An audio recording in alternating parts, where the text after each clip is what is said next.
Hey everyone, and welcome to the IR4 podcast, where we specialize in the fourth industrial revolution, talking about artificial intelligence, blockchain technology, nanotechnology, and just what the future looks like in general.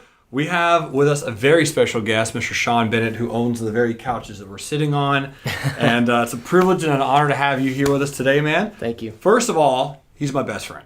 Love this guy. I'll go to battle with him any day of the week. I love you too. Second best friend. You're in an outer circle, The but you're in the circle. Hey, I'm sitting here on your couch, so I'm all right with that. It's a further circle, right? Okay, Yeah, you're I not his understand. first call. You're like a fourth or fifth call, but you're still on the list. You're on the list. Got it. You make a phone call. Yeah, I'm on the list. happens. Racquetball. So So big racquetball. Oh, that's right. You guys Absolutely. need to play some... We do need to play racquetball. You guys do need to play racquetball.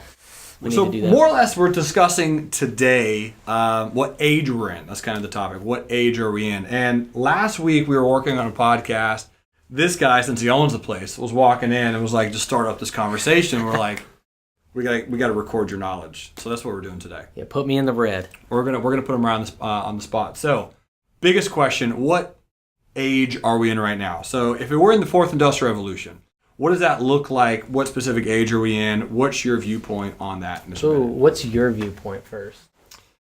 So, my viewpoint regarding what age we're in, I think, and I know your answer, but I'm not going to give that you already answer. know. I'm not going to give that answer though. I think we're in a different age. I think we're in an age of cryptonic is not the right term, but where money is going to be changing people's perception of the way they see the world.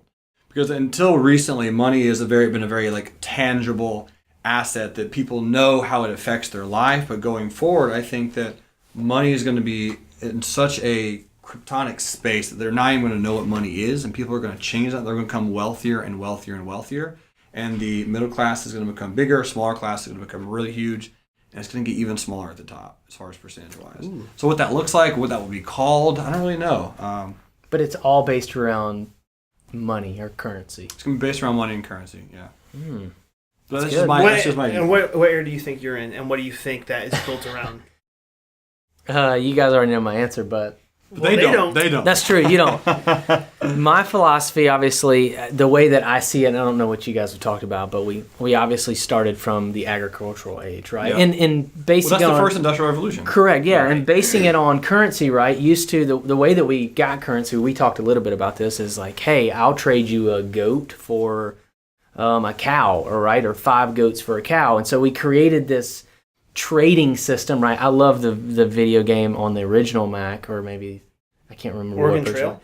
Yeah, the Oregon Trail. I played that like in We all elementary played school. that. I was a loved great- Oregon great Trail, game. right? And that's like the first industrial revolution, right? That was At it. its core. We were using the chicken and corn analogy during Way back during our first You're ones. right. Yeah. You're right. And You're so we said, well, we need to create some weights and balancing system, and so hence, therefore, currency was created. Yeah. And so I think out of that agricultural system was the industrial age, right? Railroad. I mean, look at it. I'm Steam going to the power. Biltmore in December. We are too. My wife and I and we're staying in Nashville for Christmas, and we're going to go to Biltmore. Have you been? I have not. Oh my gosh. Oh, I'm nice. going. That's Commodore Vanderbilt's estate. I know. That is Me and you will insane. geek out on that. I've been studying up. They got. Well, but no, not anymore. The Biltmore has a winery, a whole vineyard in it. It's insane. I'm staying going- at Holiday Inn Express. So if you Are you, guys- I'm staying at the Biltmore. I got to get the full on experience. I am. Nice. We could geek out about that Yeah, later. yeah, but that's cool. but I mean, think about it. Like built a railroad to go there. Sure. You know, unbelievable. This guy was like in his 20s. Yeah. Massive amounts of wealth. Oh yeah. But All of them. that age just transformed everything. Imagine if we were living in that age and we thought about agriculture and we're like, those guys are crazy. What are you Right. thinking, right? Yeah. And then we move into this tech boom to where now computers outthink humans. Back then, that wasn't the case. Yeah, so that's I the think- third revolution. Third revolution was the internet, technology, cell phones. So think we went from people at agriculture, like I guess the agriculture actually directed what the people did. Mm-hmm. Then I think the people took control. They took that idea, then they controlled. Then we moved into tech where technology took over. I think we're back to people. Interesting. Meaning the fourth is connection. Well, I'll argue that point from our last episode, which was on AI. And so you think it's coming back to the people, which this is going to be a great conversation. Yeah. But last week we were talking about the machines are the ones directing That's the good. advancement. True. So how do you argue that point? Oh man. You're saying the direction of human civilization of this Earth, of this planet, and the direction we're going is on us. But is it on machines or is it on us? Your point is this is on the human advancement. We are taking back control of the machines, if you will. But we have AI going at the same time. So what's that fork look like, and why are we going down this connectivity path? That's good. I think, though, to get really good AI, it takes the ideas, the people to get there. So I don't think it's going to be as much manual labor of technology. It's intuitive technology, right? We're seeing where algorithms can be created to learn your habits. It happens. Instagram blows my mind. I buy so much stuff off Instagram because it's all good. It reads my mind and shows me at certain times in the day when I want to see things. Wow. And I'm like, oh my goodness, buy now, right? Yeah. Wow. And I had this conversation. So back to the connection thing is that, and Jeremy and I talk about this a lot, is that even all the technology and the things around us, and even AI, that's only purposeful if we're connected and it means something to us. So we're only creating things that make us feel certain ways and connect us in certain ways. Look at the technology of the internet came out, creating websites, right? Applications, Match.com. Sure. Why is that technology really cool? FarmersOnly.com. Right? That technology is only cool because it allows interaction with people. Sure. I think AI is only cool because it frees people up to have more interaction. Well, to that point though, I mean, we have cities and countries and counties, and they're called counties, but in Japan, where people are connecting less, they're building robots because they want to connect. But it doesn't have to be. It doesn't have to necessarily be to a person. So to your argument, you're saying that we're in the age of connection. That's the age that we're in, the age of connection. His argument is, I don't know necessarily if we need to connect to another human. People want to feel connection, but absolutely. But someone, I mean, you saw Her, yep. Scarlett Johansson and Joaquin Phoenix. Did you see that movie? Yeah. How about the robot who just got citizenship? I know. I mean, so now that's a global citizen. I agree. So on one hand, I actually really agree with you. I think the core of it is that the goal in what we're in is to create connection. What that looks like, I think we're going to develop a lot of new ways. I think AI could be one of those ways. I think personal interaction is one way. I love that Jeremy has, in what he does with real life trading, is he connects with traders all over the world. He flies to that country and hangs out with those people. Yeah, that's awesome. Who would have ever thought that'd be possible 10 years ago? Sure. You would go, you know what? You're going to have this digital platform of education, of teaching, trading. Real time. You're going to meet people all over the world. Then you're going to go hang out with them. Yeah, that's cool. Like, I would go, not possible, and it's really creepy, right? It is possible, and it's actually pretty amazing because now it's bringing the world together in ways that I thought we would never imagine that possible. So would you say that this is almost like a global consciousness is advancing because now we're more aware? I mean, think about to the day where there's guys on wooden ships just going west, seeing if they're going to hit some land, and they hit some land and they don't even know. But now, like, we know a lot about each other. Machines and algorithms and AI and the internet is allowing for us to be more consciously aware of each other. So where would you say the advancement of global consciousness is heading? Is that almost like a singularity? Deep question. Whoa. That is powerful. Whoa. I would say, yeah. I think that technology has given us the power for us to be in control. Okay. Meaning of what? In control of what? The direction of global consciousness? Yep. Okay. Hence crypto.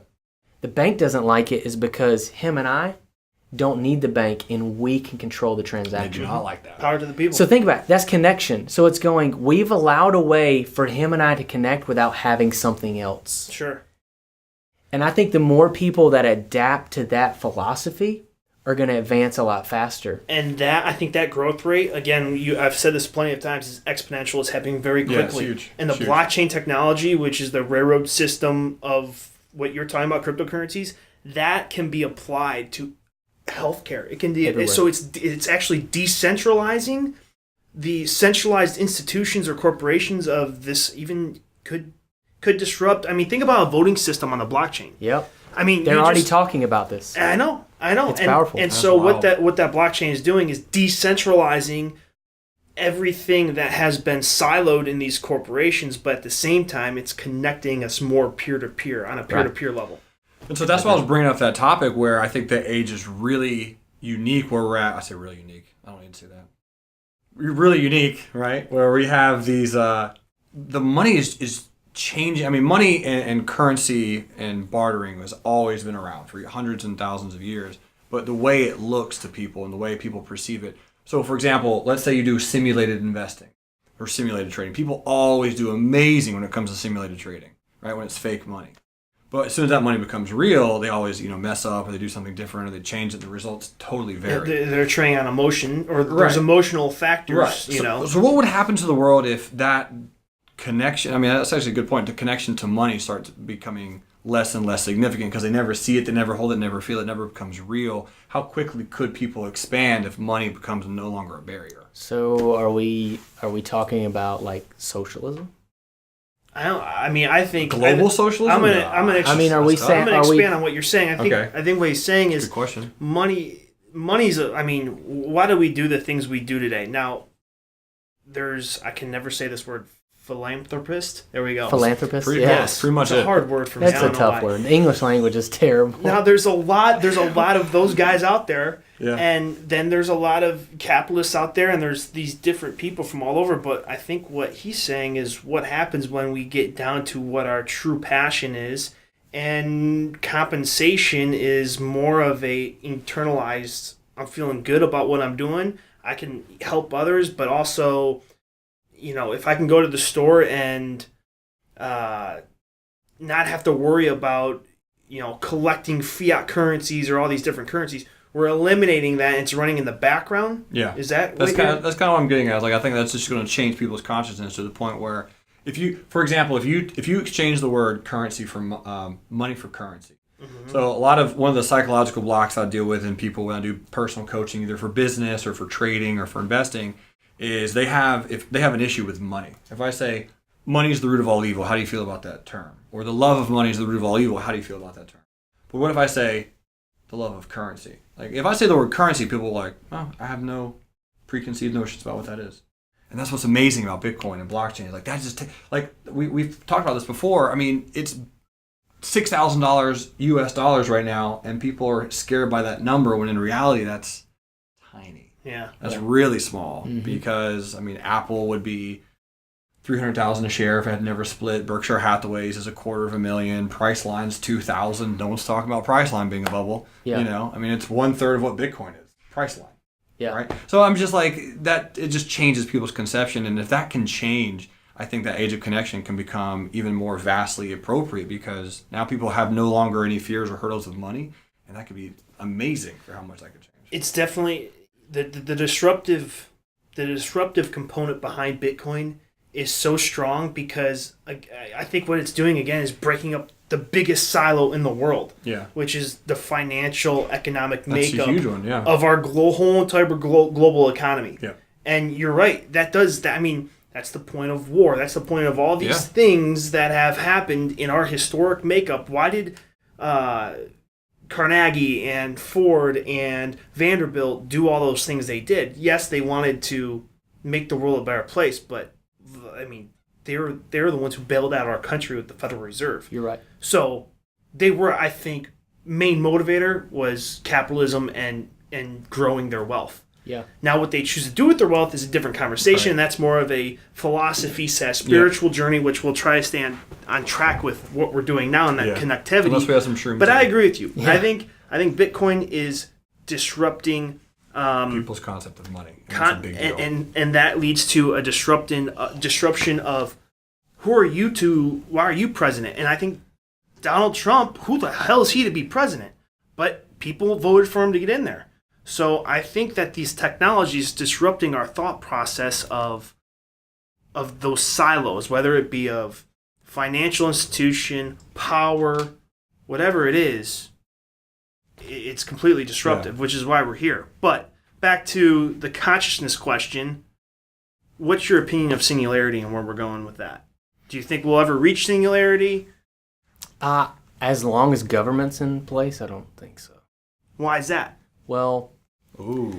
I think there's too many powers at play globally that affect the average person.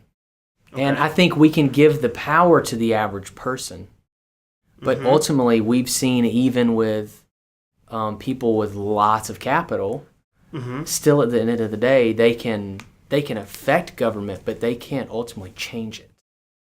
Okay. In the current system of things. Sure. So you would have to literally decentralize all industries globally to really get to singularity. I don't think other countries would even adopt that. I mean, look at China, for instance, right? I mean, like, when you look at a communistic country, they're going, no, we're not giving the power to the person. And ultimately, I think America will adopt this first, and they have, right? That's why I think cryptos are being adopted here. They're obviously in other countries, like Prague's a big fan of Bitcoin. We were just there. But I think you're going to see America, because of the class system that we have here, will adopt that probably faster than other countries. But think of like a Russia, think of a China. It's going to be really, really hard for those governments to allow that to even happen. And so I think because of that, that's probably going to be a barrier for singularity. So I'm going to get on my soapbox here, and I'm gonna say, through what your point was with the disruption factor, to singularity cannot happen with more disruption happening, good disruption, for that we can have a more conscious awareness of who we are as human beings moving into a global consciousness singularity. I think one of the main factors this isn't happening is due to the wall in front of people's face where they can't actually go out and see the opportunities where, hey, you can be an independent person, you can create content, or you can transact in digital currencies. And I think that wall is mainstream media, and people are starting to realize that, I think. You know, there's these different platforms. Look at YouTube. I mean, you can go on there. Access to information is insane right now. But people choose to watch certain shows or just to turn their brain off and watch whatever Netflix or binge watch whatever TV. And I'm a big advocate for this, is turn yourself on. Turn your brainwaves on. Turn your brainwaves on, baby. And let's start, open your eyes. I just call them sheeple. Open your fucking eyes and realize what's going on in this world. So do you think that's driven by age? Not age in time, but age in people. I don't watch the news at all. How do you gather information as to what's happening in current local, national to world events? I look at Business Insider every single day. Okay. It's an easy app. I flick through it in the morning. I decide what content within that I really want to look at, and I've chosen that, right?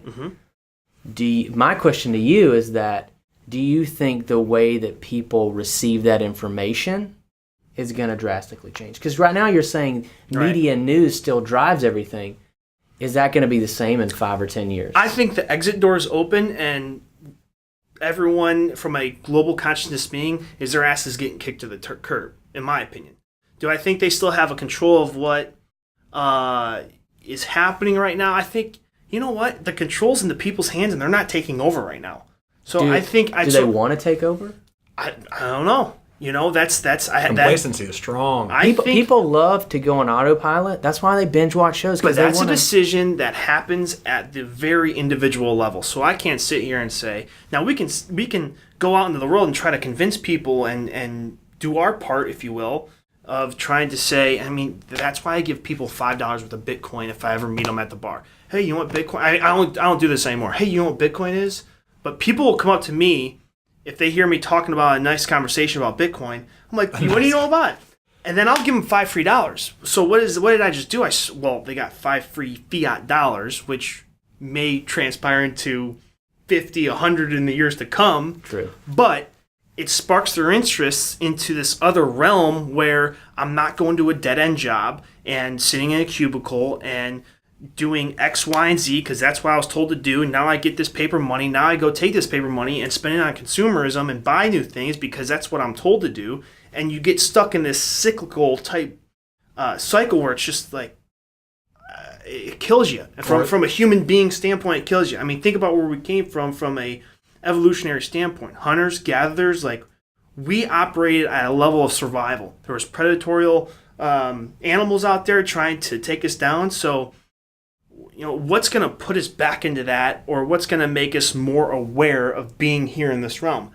I think, stay with me here, everything starts moving online into the internet. I think there's another dimension where you are able to upload your consciousness onto the internet, maybe through a blockchain type system or whatever. You have ownership of your consciousness of what I'm seeing now. If somehow I can put that onto the a technology where it can be seen by other people. Interesting. If someone could download it into someone themselves? could download it into... Become Brian and feel what you feel? Think about wearables. We should create like a movie out of that, maybe. That's a good movie idea. Think about wearables. Contact lenses that they've already had with cameras in them. So I put 2 of those lenses in, and now that has a Bluetooth... Google tried to do it with the glasses, but now that has Bluetooth frequencies, so now that's live streaming in everything I'm looking at.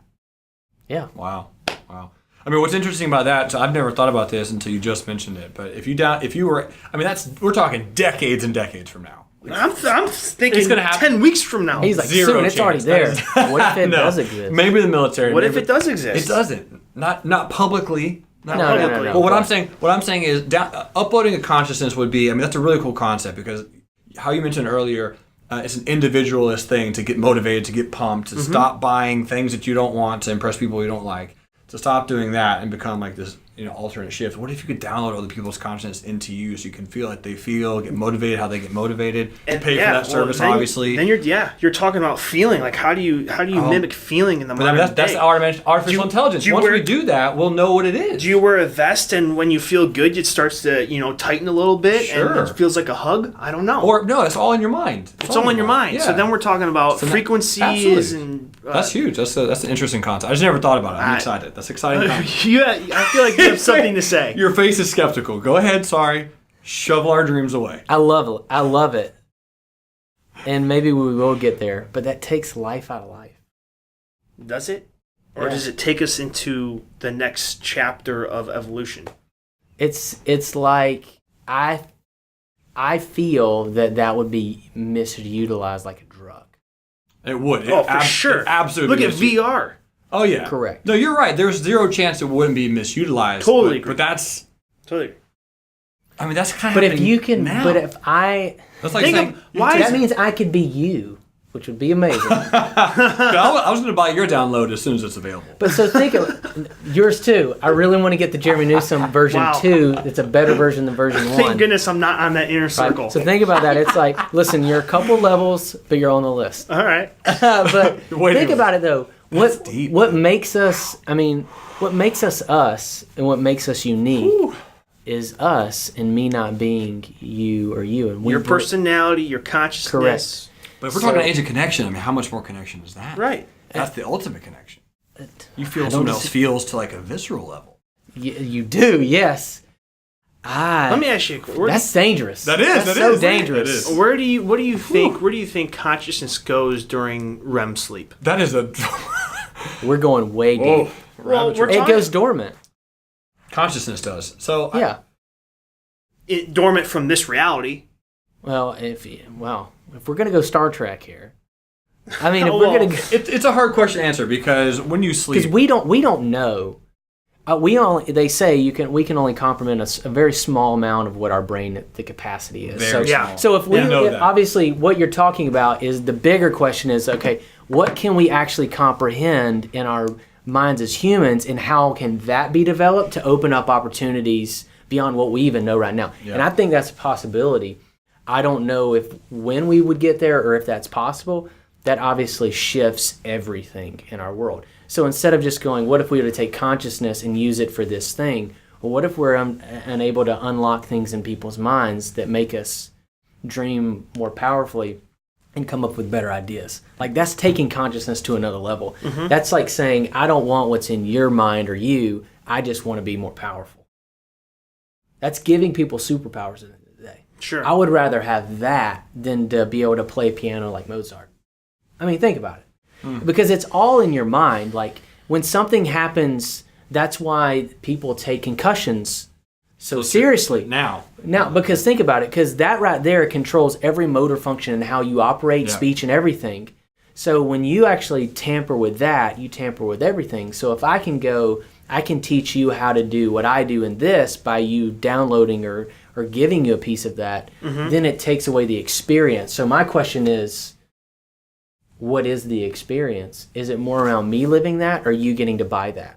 so that's more like Matrix-esque, because remember in the Matrix they were able to download, oh, you don't know how to fly a helicopter? Boop, now you do. I mean, if someone has access to an unlimited, I mean, that's what you say, superpower. If you said, what's one wish? I'm like, oh, I'd love to be the strongest human or the fastest human, or I'd be able to fly. I would like to tell the future by 7 minutes. That's all I need. Just give me 7 minutes. If I can tell the future, I'll be a billionaire by Tuesday. That's all the superpower I need. But if you can download, if you have access to immediate information, that is living, but to a much higher degree. Because now you can access anything you want at the exact second you want. Because, I mean, that's artificial intelligence, but it is in your consciousness. That's a whole new side of living. But don't we as human beings, at the core, this is animalistic, this is going back to the beginning. To Adam and Eve. There we go, man. What was that wink about? Listen, Adam and I'm a Eve. creationist, well, okay? Me too. but emotional connection, Yeah. not manufactured emotional connection. So what if it's Okay. like, hey, So that's I a don't. philosophical Well, point. this What is. if Let me I- answer the question. Hold on, wait. Let me give you a scenario, right? I don't need to go make love to anybody anymore because you can just give me that and I consciously feel it, and I don't need to have the physical interaction with anybody. So what's procreation then? That's happening in Japan right now. Right now, they pay. Right. Yeah. So Okay, are we really screwing up? Are we, or are we supposed to move? I mean, away from this planet, from this Earth. Again, the point of procreation is to have the advancement of that primal biological being, right? That's the point of reproducing. So, fill the earth. are we trying to cut that tie in evolution so we can go somewhere else and reproduce on a different level where it's sharing of consciousnesses and going elsewhere? But back to your question, I think it comes down to appreciation. I appreciate the journey, and I think most humans will appreciate the journey of getting somewhere, learning how to execute on this or fly a helicopter or whatever it is. But what about the people who may not have the physical capability, people with disabilities or whatever, that can't learn on how to go fly a helicopter or play the piano because they don't have hands to do so? But they can experience that because of you in their consciousness. And so what you just did is almost just give them a gift. And now they can have a better appreciation for when they go to the opera or go to an orchestra and hear a piano, or when they can sit there and watch a helicopter in the sky. I know what it feels like to fly it. Just because I have physical limitations in doing it in this reality, because of you and because of the share of consciousness, now I have an appreciation for those type things. So Wild, man. And I think appreciation is a layer on top of what you were referring Yeah. to, which is ultimate primal love. true. You know? So to quote Gary V, Gary Vee. isn't I know you're watching, Gary. isn't it about the experience and the journey and not the event, right? A lot of people talk about the event. You're talking about the event. I don't want to learn to play piano. I just want the event. I don't want to work to make $1 million. I want somebody to give it to me. So what are the you're talking about all the benefits, right? What's the repercussions? That's my question. So when we start messing with that, we no longer have a journey. We no longer have to work for anything, to be really honest. Right. We don't have to work for anything. So what's the point in living? Lack of appreciation. So I don't- So it's almost like the perfect counter argument. Yeah, it's like, well, people appreciate that. Well, then you have no appreciation because you didn't have to work for it. Right. We're built to feel those things, and we don't have to do any of that anymore. So I could see depression rates going up, suicides going up, because people have no purpose, and that's what we crave is purpose. So if we literally, you can buy purpose, there's no point in creating that or having that inside of you. So what happens with purpose in people? So the counter argument with that what you just described, and I'm going to go a little bit deeper on my end. You just described the dichotomy between mortal and immortal, right? Because back in Greek mythology, the mortals wanted to be immortal, and the immortals wanted to be mortal. They wanted to feel. So what if we became perfect? right? There's certain religious books out there that mention that after we die, we might go to a place where we become perfect and live forever. Then what purpose would we have? If we are immortal, and what you mentioned, if we're perfect, we could obtain anything. I mean, if you have perfection, you can learn anything you want as quick as you want, as fast as you want. You'll have it forever. What purpose would it be? So, I mean, what you're looking at is like, as far as the repercussions of that, it's an amazing thing. But think about it like if I said to you 100 years ago, hey, man, we can travel, in hours from across the whole country. You'd be like, well, what's the point? Like, it's all about the journey from getting point A to point B. If things get faster and faster and faster, better and better and better and better, it's not what experiences are going to be better, but what are those experiences going to be? Because if you could learn piano like that, it's like, okay, now you have piano battles, right? Two of the best people in the world. How quickly can you guys learn piano? And then let's have a battle. You're saying a lot of words are hitting on this one common. It's opening the door to this one factor. What is that? Time. Time is a huge deal into the journey. How quickly to get from point A to point B, whether that be in your head or actually in physical realm, but time is a huge component in all this. I know. I agree. I'm writing a book on it right now. Are you really? Yeah, he is. Shameless plug. Yes. No, plug it. What's the name of the book and when's it going to be out? I can't share that yet. Okay. Do we know the time it's going to be out? It'll come out next year. Because I think I have a reminder on my phone to make sure it's done. At the end of the year. Yeah, it's already written. We're revising. We just changed the structure. Awesome. So here's the premise of, I'll give you a little ticket into it. The book's split up into two segments. The first part is, how did you get to where you are? Okay. Right? It's all today, you're a popular man, right? I guess. People want you. I guess. I do. But my time is here now. This is where my time's focused. So, right. How did we get here? Most people don't even really understand that concept. They've lived their life and got here and they just want to change. The second part of the book is, how do you get to where you want to go? Right? So let's look at, it's really those two basic principles. I hear this every single day in my work atmosphere is, I don't have enough time. Oh my gosh. I'm too busy. Yeah. That's the number one excuse in the world. I don't have time, right? I have time. I don't have time. We have the same, it's the ultimate That's all you do have. Yeah, that's all you do have is time. We all have the same amount every single day. We're not promised an infinite amount because it's proven. I go get in a car accident today and I'm done with that, with this, how we look at time in this realm right now, right? Yep. And so you're absolutely right. What do we do with that? How do we get to where we want to go? What does that take? In some of these instances, we can literally buy time, is what you're saying. Absolutely. I think you can. I mean, so you're saying I can buy, for me to really learn piano at a certain level will take me years. I can literally buy that for some type of currency, and I can do that now. I just bought years. So you're theorizing a mathematical. Maybe I should change what I write about in the book, maybe. or a second book. Well, you're theorizing.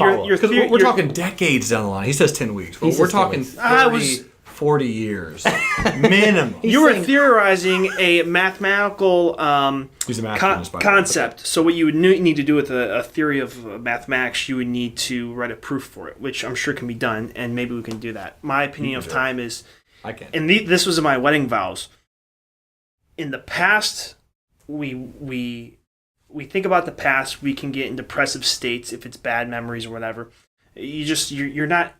You're dwelling on the past, not a great feeling. Or if you're worrying about the future, there's angst there, there's anxiety. So I think a lot of those negative emotions are happening on that bell curve of standard deviation. What we need to do is more live in the present, live in the now, enjoy the now, because there can be some really great emotions happening here. I totally agree. But if I want to get to a destination, how do I get there if I'm here today? So I want to travel to Nashville right now, and we're in Franklin. If I'm only worried about where I'm sitting at right now, and I don't really look ahead and figure out how I'm going to get there, how am I even going to get to Nashville? Or I'm just wandering around today. Sure. Do I just start walking and hope I end up there? Well, now we're talking about hope. But I know this is almost time to go. That book on time, this could have gone on for 4 hours. Yeah, this could be. We're gonna have to have round 2, round 3 coming back. I would love to. Come back at some point? Yeah, I would love to talk about time. We still have to talk about your mining. Yeah, cryptocurrency mining. We didn't even get to that. I know. You're a man of myths. Yes, myths. You have more than one. You are. There's a lot of depth. I'm like an onion. Thanks for joining us. It was a pleasure. So much for joining us. Great. Ladies and gentlemen out there, make sure to turn your brains on. That's what we're here. That's what we're talking about. We're trying to help people get over the mental hurdles, where they may be. And we're doing it together. Learn, live, love. You guys rock. We'll see you in the next podcast.